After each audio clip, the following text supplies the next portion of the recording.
Banner poster ফালি তেখেতক জনপ্ৰিয়হে কৰা হ'ব গৌৰৱ গগৈ। আৰু এটা কথা কি, গৌৰৱ গগৈৰ মন ভাল, মানুহ ভাল, ল'ৰাটো ভাল, দলটো উঠাব পাৰিব, কিন্তু ফুৱে বা বিজেপিৰ দালালবিলাক সোমাই আছে। মই গাড়ীটো দেখা পাইছোঁ।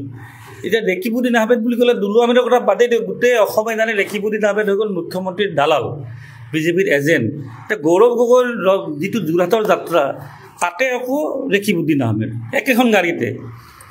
তাৰমানে গৌৰৱ গগৈৰ গোটেই পৰিকল্পনাটো ৰেকিবুদ্দিন আহমেদে মুখ্যমন্ত্ৰীক জনাই থাকিব ৰাতি ৰাতি। লগত দেখিছোঁ জাকিৰ চিকদাৰ। এনেই উজনি নামনি বুলি এটা বিভাজন থাকেই, মই নকলেও থাকে, তাতে আকৌ জাকিৰ চিকদাৰ যোৰহাটত।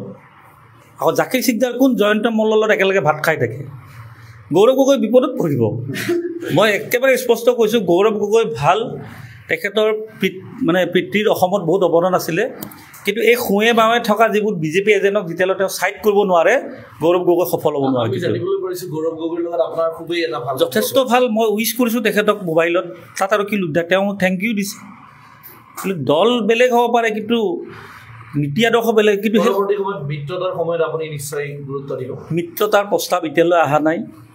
গৌৰৱ গগৈ নেতৃত্ব লৈছেই, কিন্তু গৌৰৱ গগৈৰ আগতে যেতিয়া ভূপেন বৰাই নেতৃত্ব লৈছিল তৃণমূল কংগ্ৰেছক কিন্তু কোনোদিনে মাতা নাই। হয়তো দুলু আহমেদ থকাৰ কাৰণে মাতা নাই নেকি নাজানো।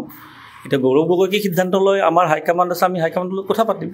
কিন্তু গৌৰৱ গগৈৰ দক্ষতা আছে বাবে তেখেতে সংসদত দপদপাই আছে। কিন্তু এই দপদপনিটো আৰু ৰেকিব জাকিৰ জাতীয় মানুহ লৈ যদি উজনি অসমত ঘূৰি থাকে, তেতিয়া আৰু এইটো আৰু ফলাফল শূন্য হ'ব।